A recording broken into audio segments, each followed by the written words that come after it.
Alright, time for another reaction. And the video is about breaking all the WCA rules, so let's check it out. And it seems like he's going over the regulations.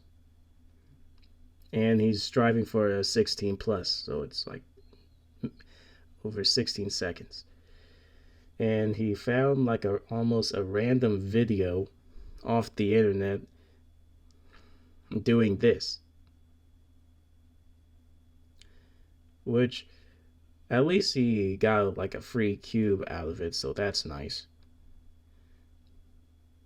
16 seconds. And he still kept his word. I give it a 8 out of 10 for the whole entire video.